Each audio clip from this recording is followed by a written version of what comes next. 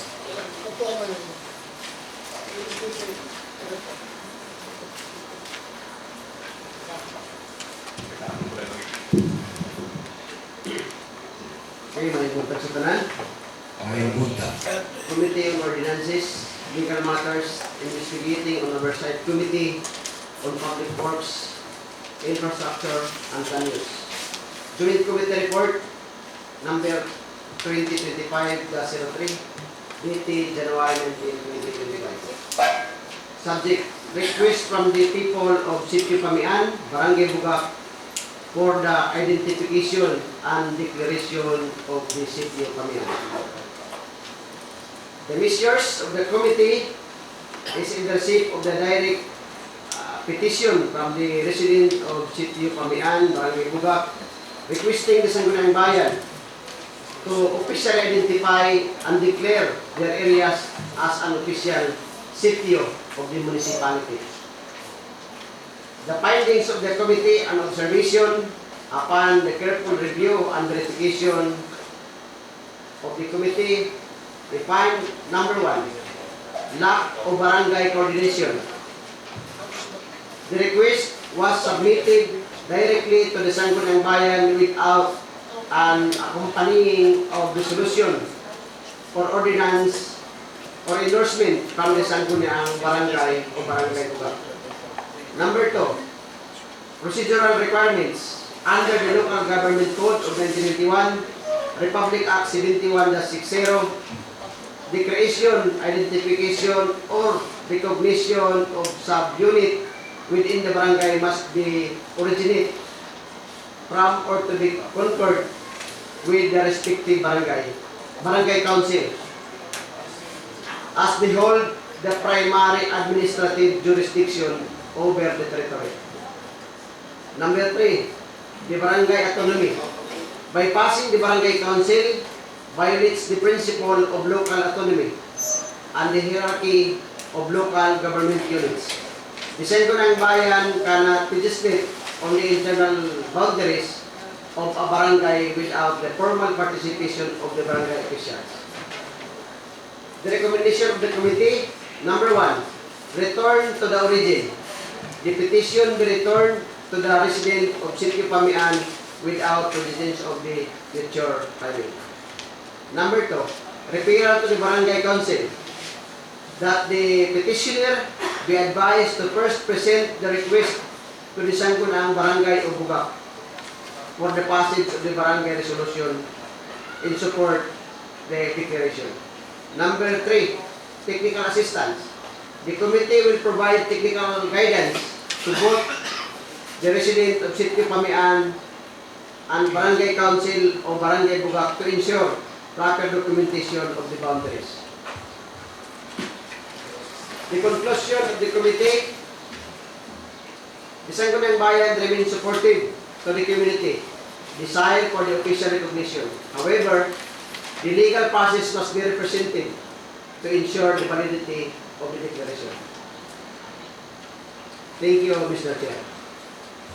Any comments from the committee reports? So the request will be returned to the Secretary.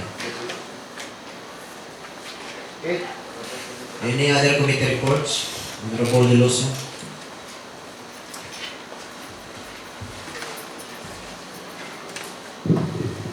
Thank you, Mr. Chair. Good morning sa tanan.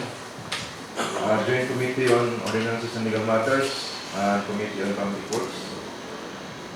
Dated January 19, 2026. Joint Committee meeting report number 2026-02. Subject unresolved political boundary of Barangay Barcelona and Barangay Bungan.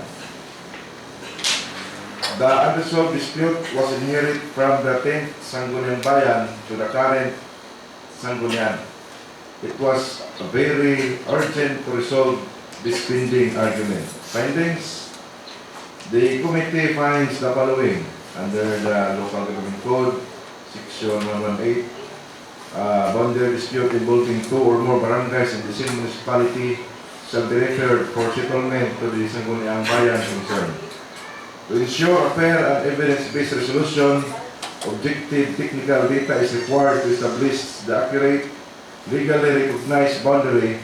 The DNR, specifically the SINRO or PINRO and the DNR Region 13, possesses the necessary expertise and official cadastral maps to perform an impartial and authoritative precision survey. The committee recommends, in view of the foregoing, the Joint Committee respectfully recommend the following actions. The Joint Committee unanimously recommends that the Sangguniang Bayan adopt a resolution formally requesting the Centro League, PINRO, Surigao del Sur, and the DNR Region 13 to dispatch a team of geodetic engineers to conduct an official relocation survey of the disputed area.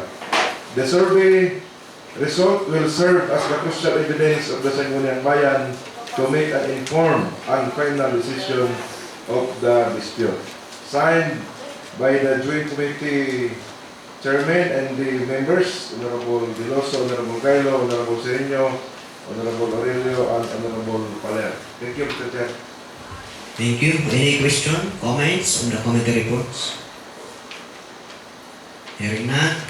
Thank you very much, Honorable Umar Deloso, Chairman of the Committee on Legal Matters. Another, Mr. Chair. Another committee reports? Please proceed. Subject, Resolution number 4 of Barangay San Roque requesting the Sangguniang Bayan of Lingig to conduct an investigation regarding on the political boundary issue between Barangay San Roque and Barangay Pagtilaan. The Joint Committee received Resolution number 4 series of 2025 from the Sangguniang Barangay of San Roque. The resolution formally requests the Sangguniang Bayan of Lingig to conduct an investigation into recurring political boundary dispute between Barangay San Roque and the neighboring Barangay Pagtilaan. Findings upon preliminary review of the resolution and no document attached, the committee finds the following. Under Section 118, the Local Government Code of 1991, boundary dispute involving two or more barangays in the same municipality shall be referred for settlement to the Sangguniang Barangay concerned. The petitioner status, the Barangay San Roque has properly initiated this action via legislative resolution as required by law, but as the committee wants it to be resolved via amicable settlement. Recommendation: in view of the foregoing, the committee respectfully recommend the following actions. Number 1, referral for amicable settlement. That the Sangguniang Bayan formally notify the Sangguniang Barangay of San Roque and Pagtilaan to resolve the dispute first before any case will be filed in the Sangguniang. Number 2, joint meeting. That the joint meeting be scheduled inviting the punong barangays of both San Roque and Pagtilaan. Next committee hearing schedule. Number 3, status quo maintenance. That both barangays be directed to maintain the status quo regarding the administration of the disputed territory pending the final resolution of the case. Joint committee meeting submitted this committee report. Honorable Veloso, the chairman, and Honorable Gailo, also the chairman on Public Works. The members, Honorable Sereno, Honorable Aurelio, and Honorable Paler. Thank you, Mr. Chair. Thank you, Mr. Reporter. Any comments? Deliberation of the committee reports. Huh? Thank you very much. Any other committee reports?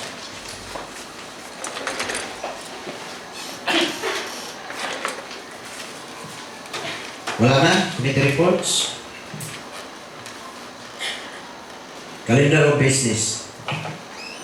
Unfinished business. Business of the day. Honorable Veloso is recognized. As Pierre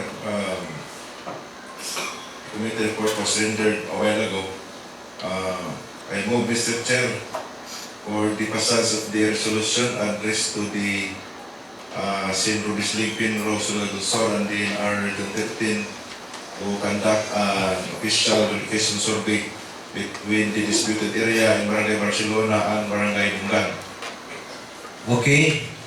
A resolution requesting St. Rubis League or Pindro or DNR Region 13 to conduct an official verification survey of the disputed area boundary between Barangay Barcelona and Barangay Bungan in our municipality of Lingig.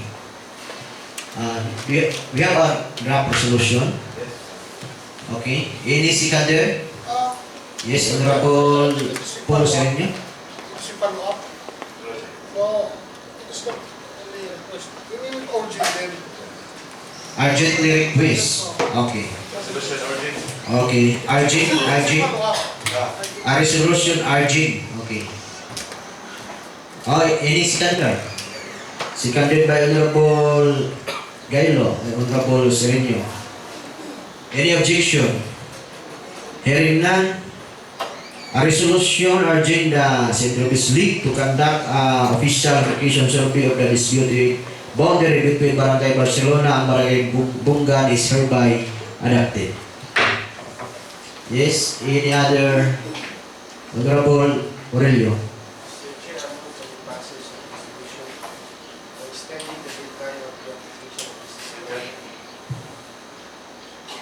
Business. Okay, that's a pending motion. Honorable De Loso. Before any motion, Sir Chair, I move for the recess for 5 minutes to discuss the items. Okay, 5 minutes recess. It is Sikander. Sikander by Honorable Paul Sergio. 5 minutes recess. Session restore.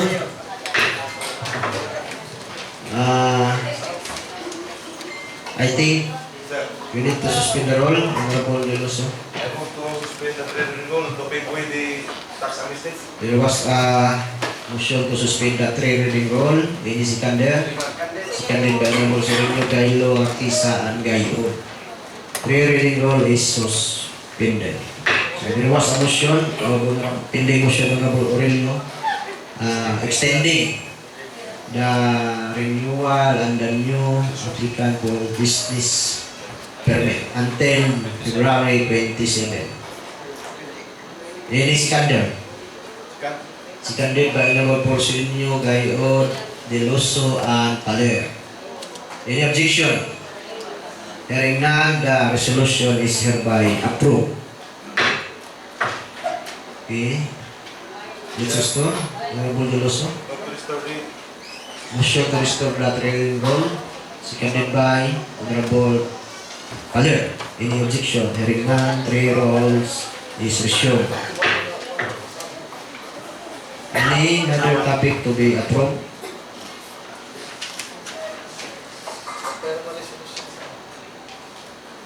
How about the pura-pura? Wala pa to? Di pa to final? Okay.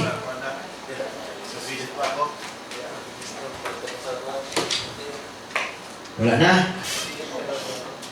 Unassigned business.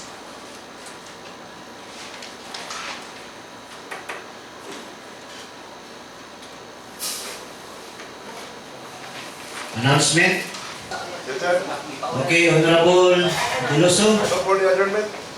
A motion for the session adjournment. Any Sikander. Seconded by Honorable Aurelio, Artisa, Evangelio, and Paler. Session is adjourned.